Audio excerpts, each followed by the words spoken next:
Baldock, Basham, Good, Davis. How are all they? Are any of them back for this weekend? Yeah, George is fit and available. Did you say Baldock, Basham, no. Good, No. Davis, Charlie, no. Ben's back in training. Yeah.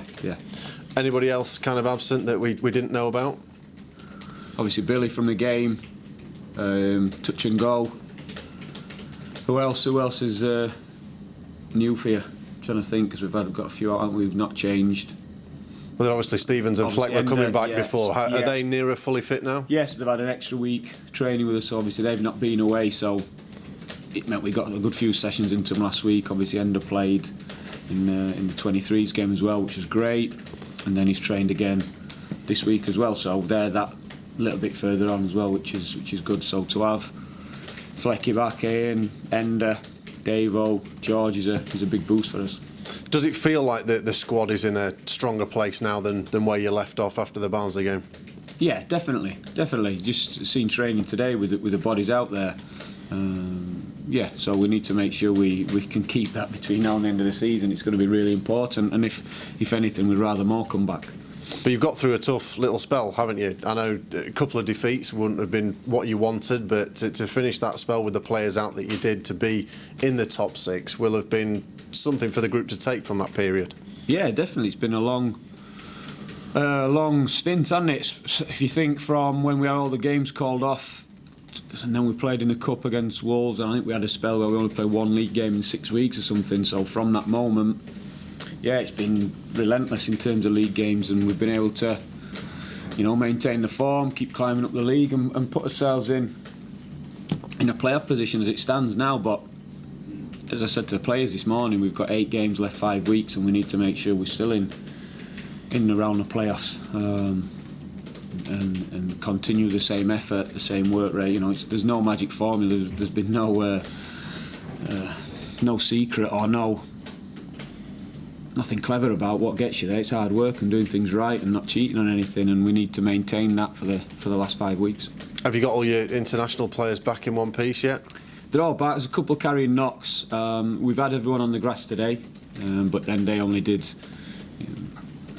40 minutes or so. A little bit of work around Stoke, but yeah, it's difficult when we've got so many players away and a lot of our first team squad members away, and so international breaks.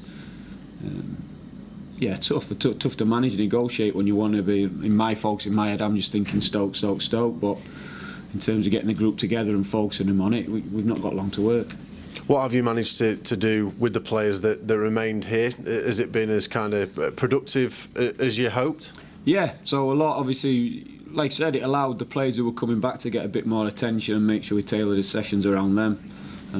Obviously, a lot of focus on how we want to play, particularly with the ball.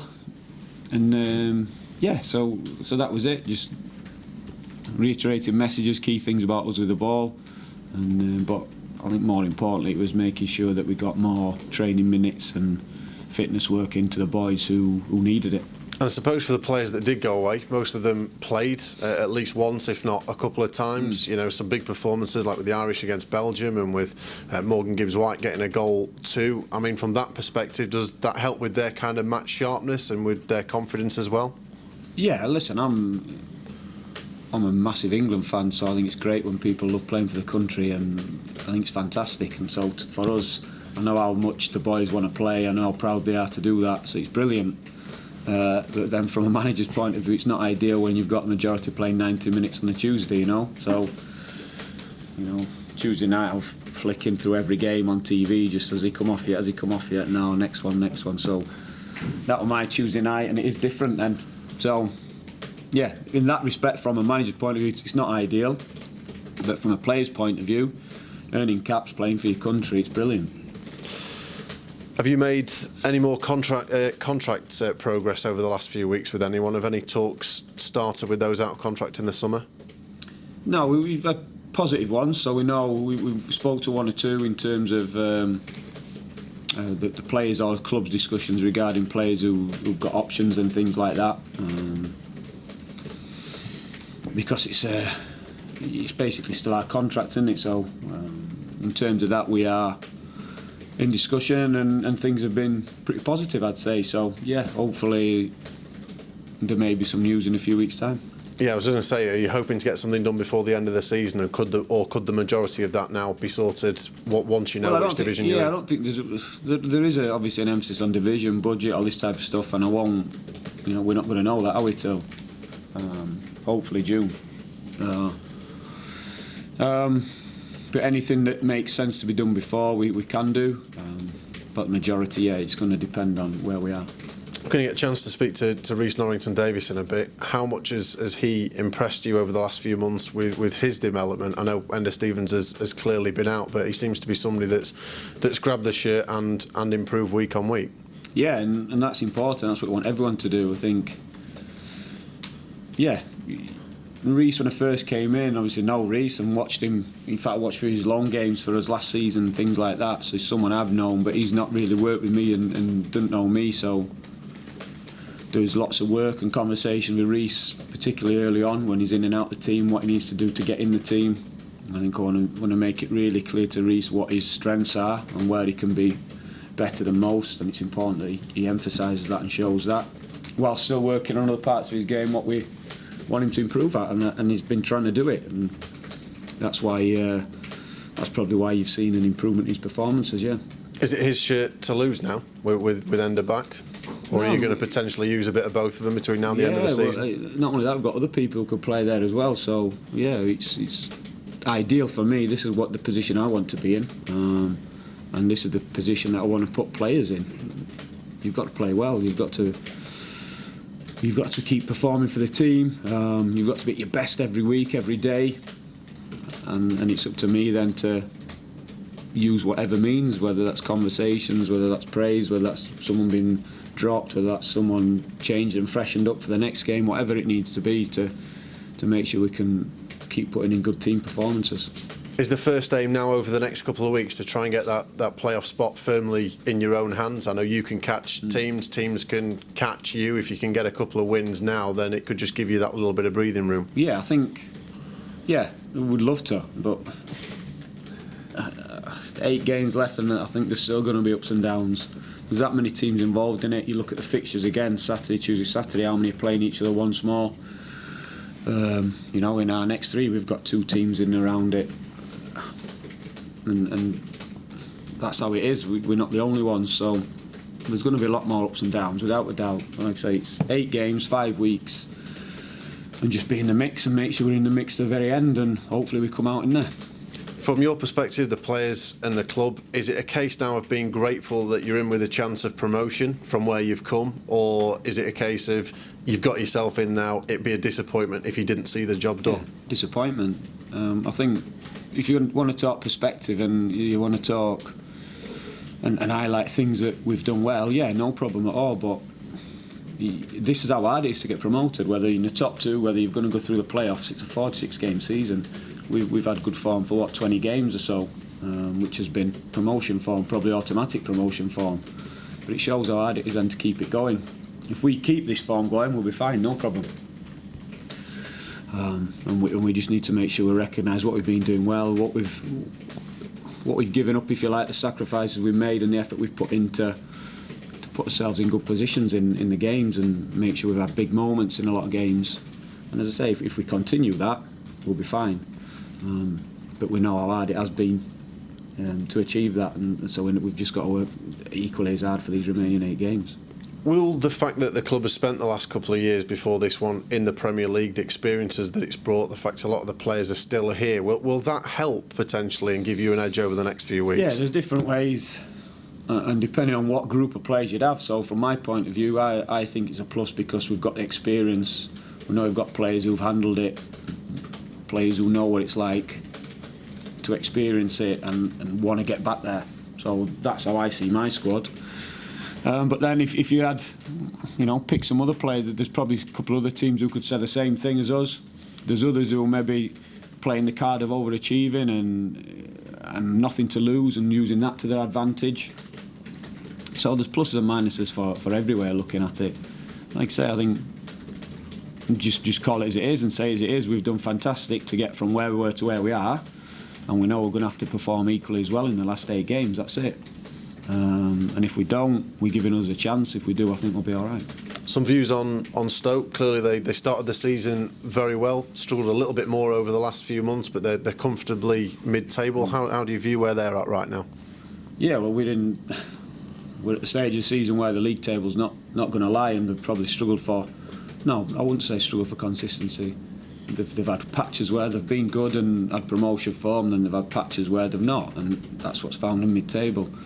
If you look at the squad and the group of players and the way Michael's looking to try and get them playing, we know it's going to be tough. We're going away from home again to another big club with some good players, and we know it's going to be tough. And as I say, we're not expecting anything different from every game between now and the end of the season. It's regardless who we're playing, how we see them in terms of the strengths and weaknesses, what shape they play, what team they put out, what 11 they put out. Every game's the same. It's going to be tough, whether there's teams scrapping and players scrapping for contracts, scrapping to stay in this league or get promoted out this league. It's a strange time of season, and I think you just got to focus on yourself and your own approach to it and make sure we do all we can to get a result. I mean, Stoke as a club seems to be in a better place than they were when Michael took over. Do you feel that he will get things right there? Because clearly they've got all the ingredients, as have most of the clubs in the league, to have another crack and get back in the top flight. Yeah, and I think you look at, and again from the outside looking in, I don't know anything about the finances as such, but you're looking at the turnover of players and squad and the time that they've spent now and the turnover of players. It appears to me like, in terms of financial situation, they'll be just about getting to the point now where they're freeing up money for the budget, and instead of having to cut, they're at a point now where they've got a squad, and any savings they make can be reinvested into the group. And you'd expect Michael, well, it is Michael's team now, I know that, but you expect him now to start shaping and like I said, regardless how they finish this season, mathematically they can still do it and they'll still be chasing for the playoffs. But I think I would expect everything they do from now on this season into next to be an improvement and to be pushing and building at the top end of this league. Coming up against Phil Jagielka, once again, incredibly still going, 40 this summer. I mean, with the amount of games he's played this year, on reflection, was it a mistake by United to let him go last summer? I don't know. So like I said, finances, contract, I wasn't privy to that. In terms of if you look at, and I look at my situation, my time here now, would Jags have played games for us? Yeah, he would. But that's me talking in hindsight, you know, from and my take on it as I sit here now. In the summer it may have been different, and obviously different views on that. Is he the kind of person you'd like to see back at the club in the future, given his connection, given what he can bring and what he'll have offered to particularly the younger players over the last couple of years when he was here back? Yeah, so I had conversations with him end of last season about, but he was really focused on playing as long as he can. And you know, from me, if just speaking personally, I've got to admire that my body packed in at 31. Do you know what I mean? I look at he's 39 still playing and playing at the level he's at. Yeah, you've got to be blessed in terms of what you're born with genetically, but you've also got to still have that drive and hunger to do it, and he has. So I think at this moment in time, and my conversations with him sort of end of last season, he wanted to play, and I don't think he's thinking beyond that. And just finally from me, in terms of your away form recently, clearly a couple of defeats, couple of goalless draws. If you are going to get in that top six and get promoted, you're going to need to pick something up from these last three away from home, aren't you? Yeah, well, I'd like to, but not necessarily, but I'd like to, yeah. I'm not bothered where they come from. Home away is irrelevant to me, you know. Win all three away, that's 9 points. A lot less needed in the 5 home games, but I'm not bothered. I'm bothered about the 8 games and the points that we get. Does away from home and being at home, yeah, poses totally different challenges in terms of probably how teams set up against us, and maybe expectation or not, I don't know, from the opposition's manager, coaching staff, the opposition's fans. Yeah, it's a totally different challenge without a doubt, but in terms of us, and I speak for everyone, the staff, the players, really not bothered where the points come from or where we get them or when we get them. Excited to get back going? Yeah, because it's good. Yeah, it's good 5 weeks, and it is important. You spoke earlier about important to get, you know, off to a good start in this run of fixtures. Again, we've got 8 games. I'm not bothered how the points come. I've just said that. But when you really think about it, we've got 3 in this first week. Then we've got another 2 on the Friday, Saturday, and then Friday, Monday. Then and the Saturday after that, another one. All of a sudden, you've got 2 games left in the last 3 weeks of the season. So that's where we have to hit the ground running. That's why we have to be prepared to maintain and demand the same standards, I think. And then, like I say, I'm not really bothered then where the points come, just so long as they come. Thanks, Paul.